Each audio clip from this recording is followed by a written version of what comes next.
हरे कृष्ण कृष्ण कृष्ण हरे हरे, हरे राम राम राम हरे हरे।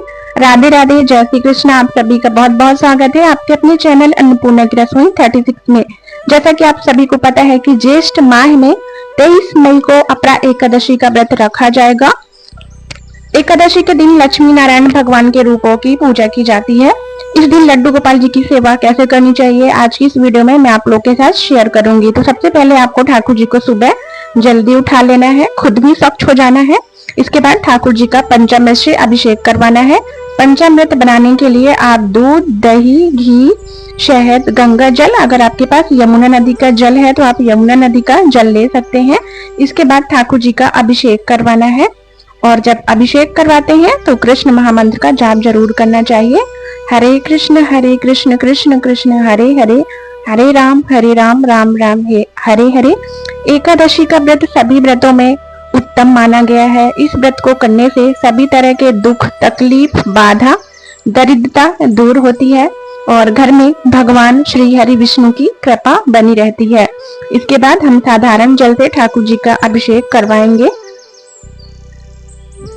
आप चाहें तो लक्ष्मी नारायण भगवान की पूजा भी कर सकते हैं, चौकी लगा सकते हैं, उनमें लक्ष्मी नारायण भगवान की स्थापना कर सकते हैं। इसके बाद उनका पूजन आप कर सकते हैं। तो मैंने लड्डू गोपाल जी की पूजा की है क्योंकि लड्डू गोपाल जी भी भगवान विष्णु का रूप माने जाते हैं। इसके बाद हम ठाकुर जी का जल से अभिषेक करवाएंगे। तो एकादशी का व्रत सभी व्रतों में उत्तम माना जाता है। अगर आप भी एकादशी का व्रत करना चाहते हैं तो बहुत आसान तरीके से मैंने अपने चैनल में वीडियो शेयर किया है।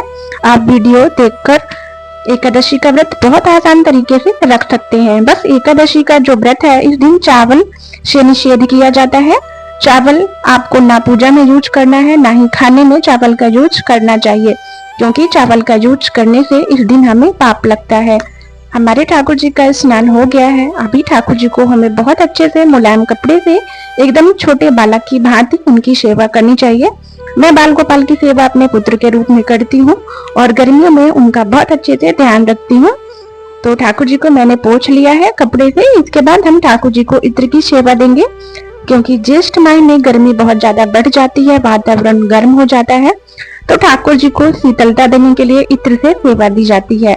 गर्मियों में आप गुलाब का इत्र और चंदन का इत्र ठाकुर जी के लिए यूज कर सकते हैं। और भी गर्मियों के लिए बहुत सारे इत्र आते हैं। ठाकुर जी की बहुत अच्छे से हम मालिश करेंगे हल्के हल्के हाथों से। इससे ठाकुर जी को आनंद की अनुभूति होती है, उन्हें शीतलता मिलती है। स्नान करवाने के बाद ठाकुर जी का श्रृंगार बहुत जरूरी है। तो श्रृंगार में आप अच्छी अच्छी सी पोशाक ठाकुर जी को धारण करवाइए। इसके बाद उनको बैजंती माला, तुलसी माला, उनको केशर तिलक, मोर मुकुट, उनकी बांसुरी, उनके सुंदर सुंदर से केश, आभूषण, हाथों में चांदी की चूड़ियां, पैरों में पायल, इस तरीके से आप ठाकुर जी का बहुत ही सुंदर सा श्रृंगार धारण करवाइए। इसके बाद धूप दीप प्रज्वलित करेंगे, वातावरण को सुगंधित करेंगे। तो गर्मियों में ध्यान रखें कि जब हम मंदिर में आरती करते हैं तो बहुत देर तक दिए को मंदिर में ना रखें, क्योंकि दिए रखने से वातावरण गर्म हो जाता है और हमारे ठाकुर जी को इससे कष्ट होगा। आरती करने के बाद आप दिए को दूसरी जगह में रख सकते हैं। इसके बाद हम ठाकुर जी को धूप और दिया दिखाएंगे और बहुत बढ़िया से ठाकुर जी की भी आरती भी करनी चाहिए। और यहाँ पे मैंने ठाकुर जी के पीने के लिए जल रख दिया है। और आप इस दिन भोग में ठंडी चीजों का भोग लगा सकते हैं। खीरा, ककड़ी, तरबूज, इन सभी चीजों का भोग अपरा एकादशी के दिन लगाना चाहिए। और कथा पढ़ने के लिए आपको हाथ में तुलसी पत्र, फूल और तिल ले लेना है। इसके बाद आपको अपरा एकादशी की कथा का श्रवण करना चाहिए। तो चलिए मैं भी ठाकुर जी का श्रृंगार कर देती हूँ। गर्मियों के मौसम में ठाकुर जी को बहुत ज्यादा हैवी श्रृंगार नहीं करना चाहिए। उनको हल्के कॉटन के सूती वस्त्र धारण करवाने चाहिए और बढ़िया फूलों से, सुगंधित फूलों से ठाकुर जी का श्रृंगार करवाना चाहिए, क्योंकि फूलों से हमारे ठाकुर जी को ठंडक मिलती है। तो यहाँ पे चलिए मैं ठाकुर जी का श्रृंगार कर देती हूँ। बहुत ही सुंदर श्रृंगार हुआ है हमारे ठाकुर जी का।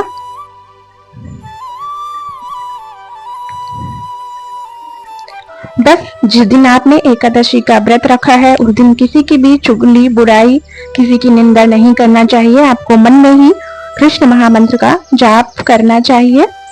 और यहाँ पे मैंने बहुत ही सुगंधित पुष्प ठाकुर जी के लिए तोड़े हैं, तो ठाकुर जी को हम पुष्प अर्पित करेंगे, पुष्प सेवा देंगे। इसके बाद आपको मैंने कथा पहले बता दिया है आपको कैसे कथा करनी है, आपको कथा पढ़ लेनी है। इसके बाद ठाकुर जी की आरती करनी है।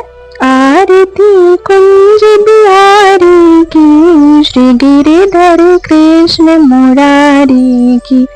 आरती कुंज बिहारी की, श्री गिरिधर कृष्ण मुरारी की। गले में बैजंती माला, बजावे मुरली मधुर बाला।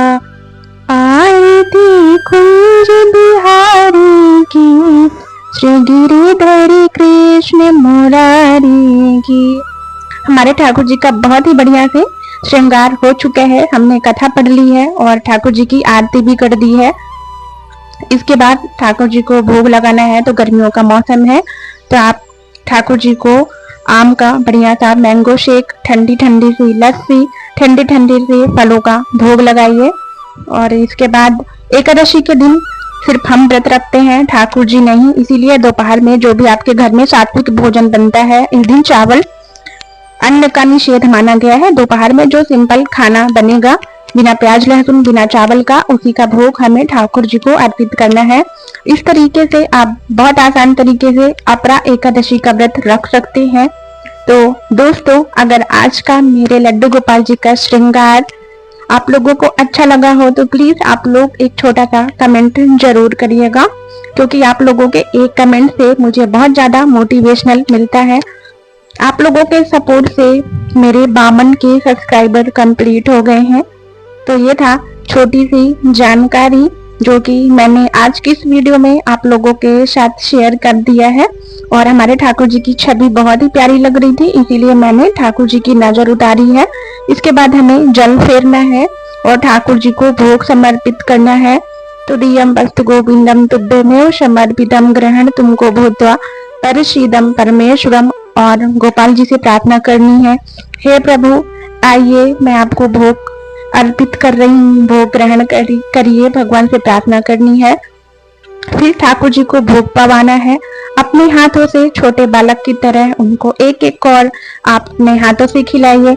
बहुत से लोग बोलते हैं कि ठाकुर जी को जब भोग ग्रहण करवाते हैं तो पर्दा बंद करना चाहिए, लेकिन प्रेमानंद महाराज भी कहते हैं कि ठाकुर जी की सेवा हम अपने घर में बाल रूप में करते हैं।